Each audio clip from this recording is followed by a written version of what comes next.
Bom dia, boa tarde, boa noite, pessoal, tudo bem? Hoje vamos para o dia 314, João, de 19 a 21. Bora lá?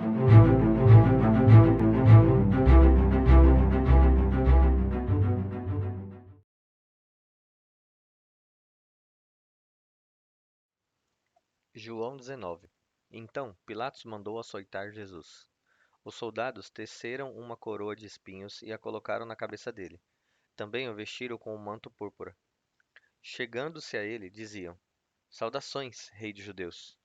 E batiam-lhe no rosto. Mais uma vez, Pilatos saiu e disse aos judeus: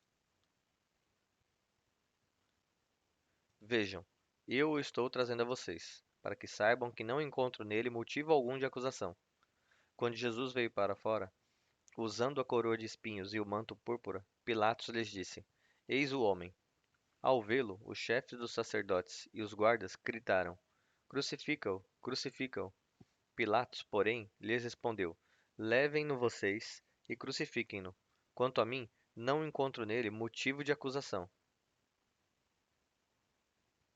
Os judeus insistiram: Temos uma lei e, de acordo com essa lei, ele deve morrer, porque se declarou filho de Deus. Ao ouvir isso, Pilatos ficou ainda mais amedrontado e voltou para dentro do palácio. Então perguntou a Jesus: De onde você vem? Jesus, porém, nada lhe respondeu. Você se nega a falar comigo? Disse Pilatos. Não sabe que eu tenho autoridade para libertar ou crucificar você? Jesus respondeu: Não terias nenhuma autoridade sobre mim se esta não te fosse dada de cima. Por isso, aquele que me entregou a ti é culpado de um pecado maior. Daí em diante, Pilatos procurava libertar Jesus, mas os judeus gritavam: Se deixares esse homem livre, não és amigo de César. Quem se diz rei se opõe a César. Ao ouvir isso, Pilatos trouxe Jesus para fora e sentou-se no tribunal, em um lugar conhecido como pavimento de pedra, que em hebraico é Gábata. Era o dia da preparação na semana da Páscoa, por volta do meio-dia. Eis o rei de vocês, disse Pilatos aos judeus. Eles, porém, gritaram: Acaba com ele, crucifica-o. Devo crucificar o rei de vocês? Perguntou Pilatos. Não temos rei, senão César, responderam os chefes dos sacerdotes. Então Pilatos o entregou a eles para ser crucificado. Assim, os soldados encarregaram-se de Jesus. Levando a sua própria cruz, ele saiu para o lugar chamado Caveiro, que em hebraico é chamado Gólgota.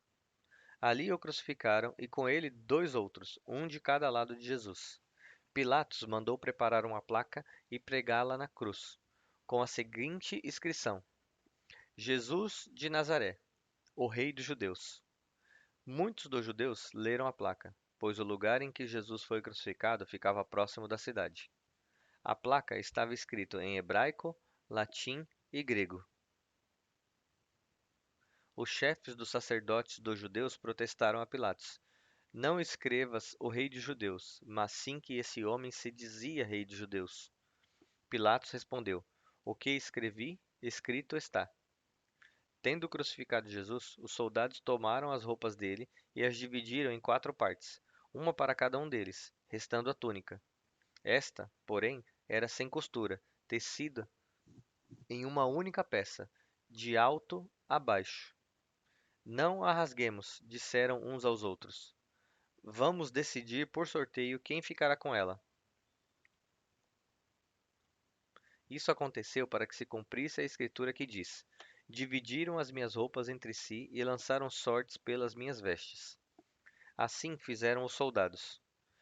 Junto à cruz de Jesus estavam a sua mãe, a irmã dela, Maria, esposa de Clopas, e Maria Madalena. Quando Jesus viu a sua mãe ali, e junto dela o discípulo a quem ele amava, disse à sua mãe: Mulher, aí está o seu filho. Depois disse ao discípulo: Aí está sua mãe. Daquela hora em diante, o discípulo a recebeu em sua casa. Depois disso, por Jesus saber que tudo estava concluído e para que a escritura se cumprisse, disse: Tenho sede. Estava ali uma vasilha cheia de vinagre. Então embeberam uma esponja nele, Colocaram a esponja na ponta de um caniço de isopo e a ergueram até os lábios de Jesus. Tendo-o provado, Jesus disse: Está consumado. Com isso, curvou a cabeça e entregou o espírito.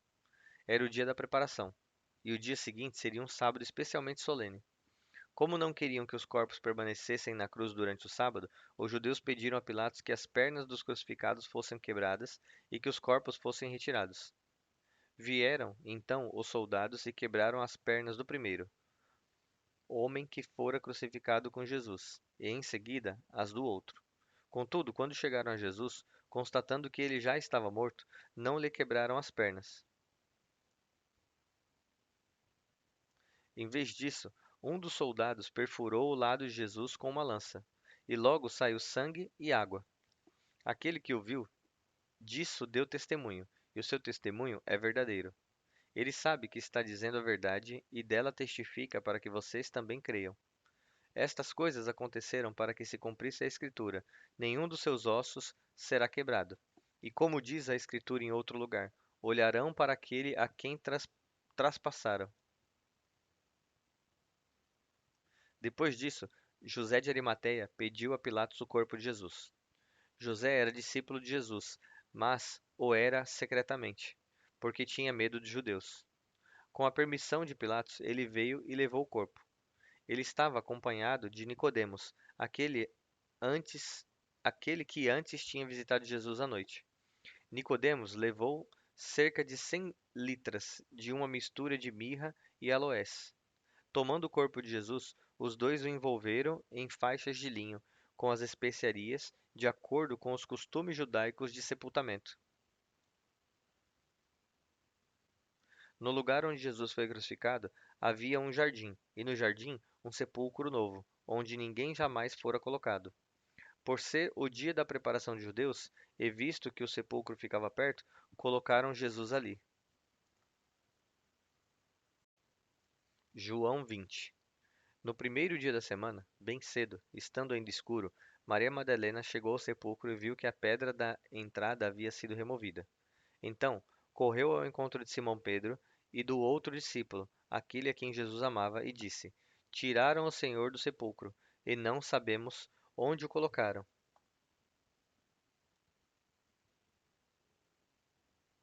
Pedro e o outro discípulo saíram e foram para o sepulcro. Os dois corriam, mas o outro discípulo foi mais rápido que Pedro e chegou primeiro ao sepulcro. Abaixou-se para olhar e viu as faixas de linho ali, mas não entrou.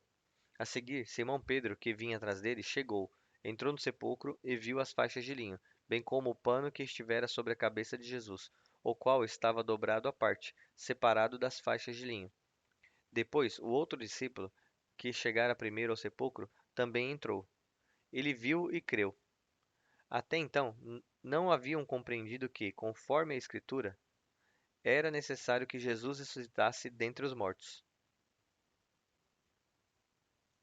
Os discípulos voltaram para casa. Maria, porém, ficou à entrada do sepulcro, chorando. Enquanto chorava, curvou-se para olhar dentro do sepulcro e viu dois anjos vestidos de branco, sentados onde estivera o corpo de Jesus, um à cabeceira e outro aos pés. Eles lhe perguntaram: Mulher, por que você está chorando? Levaram o meu senhor, respondeu, e não sei onde o puseram. Nisso, ela se voltou e viu Jesus ali, em pé, mas não o reconheceu. Ele disse: Mulher, por que está chorando? Quem você está procurando? Pensando que fosse o jardineiro, ela disse: Se o senhor o levou, diga-me onde o colocou, e eu o levarei. Maria, disse Jesus. Então, voltando-se para ele, Maria exclamou em hebraico: Rabone, que significa mestre. Jesus disse: Não me segure, pois ainda não voltei para o Pai. Vá, porém, aos meus irmãos e diga-lhes: Estou voltando para o meu Pai e o Pai de vocês, para o meu Deus e o Deus de vocês. Maria Madalena foi e anunciou aos discípulos: Eu vi o Senhor. Então contou-lhes o que ele lhe dissera. Ao cair da tarde daquele primeiro dia da semana, estando os discípulos reunidos portas fechadas, por medo dos judeus, Jesus entrou, pôs pôs-se no meio deles e disse: Paz seja com vocês. Tendo dito isso, mostrou-lhes as mãos e o lado. Os discípulos alegraram-se quando viram o Senhor. Novamente, Jesus disse: Paz seja com vocês. Como o Pai me enviou, assim eu os envio. Depois de dizer isso, soprou sobre eles e disse: Recebam o Espírito Santo. Se perdoarem os pecados de alguém, estarão perdoados. Se não os perdoarem, não estarão perdoados. Tomé, chamado Dídimo, um dos 12, não estava com os discípulos quando Jesus apareceu. Os outros discípulos lhe disseram: Vimos o Senhor. Ele, porém, lhes disse: Se eu não vir as marcas dos pregos nas suas mãos, não colocar o dedo onde estavam os pregos e não puser a mão no seu lado, não crerei. Uma semana depois, os seus discípulos estavam outra vez ali, e Tomé estava com eles. Apesar de estarem fechadas as portas, Jesus entrou, pôs-se no meio deles e disse: Paz seja com vocês. Jesus disse a Tomé: Coloque o seu dedo aqui. Veja as minhas mãos. Estenda a sua mão e coloque-a no meu lado. Para, pare de duvidar e creia. Tomé lhe disse: Senhor meu Deus, desculpem, Senhor meu e Deus meu. Então Jesus lhe disse: Porque me viu, você creu? Bem-aventurados os que não viram e creram. Jesus realizou na presença dos seus discípulos muitos outros sinais milagrosos, que não estão escritos neste livro. Estes, porém, foram escritos para que vocês creiam que Jesus é o Cristo, o Filho de Deus, e, crendo, tenham vida em seu nome. João 21. Depois disso, Jesus apareceu novamente aos seus discípulos, à margem do mar de Tiberíades. Foi assim: estavam juntos Simão Pedro, Tomé chamado Dídimo, Natanael, de Caná da Galileia, os filhos de Zebedeu e dois outros discípulos. Vou pescar, disse-lhe Simão Pedro. Nós também vamos com você, disseram. Eles foram e entraram no barco, mas naquela noite não pegaram nada. Ao amanhecer, Jesus estava na praia, mas os discípulos não o reconheceram. Ele lhes perguntou: Filhos, vocês têm algo para comer? Não, responderam. Ele disse: Lancem a rede do lado direito do barco e vocês encontrarão. Assim fizeram, mas não conseguiam recolher a rede por causa da quantidade de peixes. O discípulo a quem Jesus amava disse a Pedro: É o Senhor. Simão Pedro, ouvindo-o dizer isso, vestiu a capa, pois a havia tirado, e lançou-se ao mar.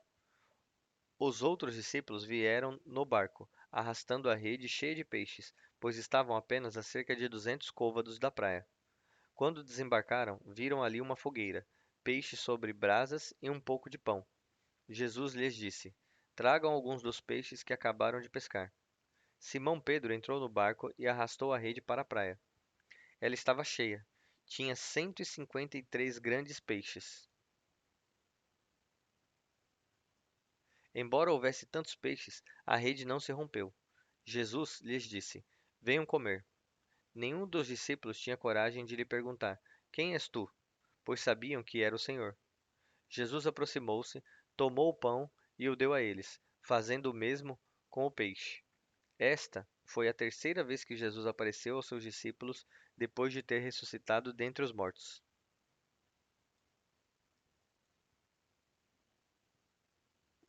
Depois de comerem, Jesus perguntou a Simão Pedro: Simão, filho de João, você me ama mais do que estes? Ele disse: Sim, Senhor, tu sabes que te amo. Jesus disse: Cuide dos meus cordeiros. Novamente, Jesus disse: Simão, filho de João, você me ama? Ele respondeu: Sim, Senhor, tu sabes que te amo. Jesus disse: Pastoreie as minhas ovelhas.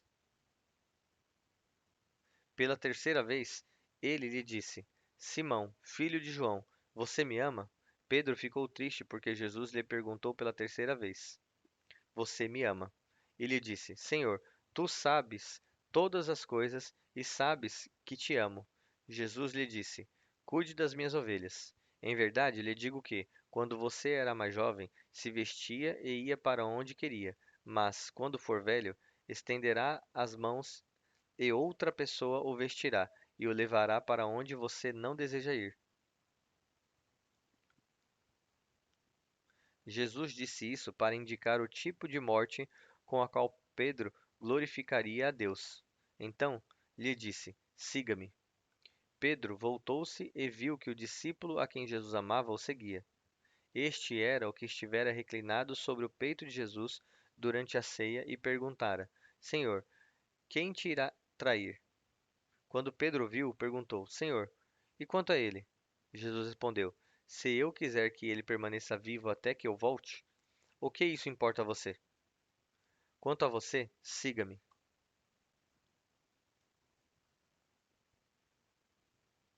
Foi por isso que se espalhou entre os irmãos o rumor de que aquele discípulo não morreria. Jesus, porém, não disse que ele não ia morrer. Apenas disse: Se eu quiser que ele permaneça vivo até que eu volte, o que isso importa a você? Este é o discípulo que dá testemunho destas coisas e que as escreveu. Sabemos que o seu testemunho é verdadeiro. Jesus fez também muitas outras coisas. Se todas elas fossem escritas, penso que nem mesmo no mundo inteiro haveria espaço suficiente para os livros que seriam escritos. Bom, pessoal, chegamos ao fim de mais um dia, chegamos ao fim de mais um livro. Como de costume, eu vou colocar aqui o resuminho para vocês. Vai aparecer no card, vai estar na descrição aqui também. Eu espero ver vocês aqui amanhã novamente. Que Deus abençoe a cada um de vocês.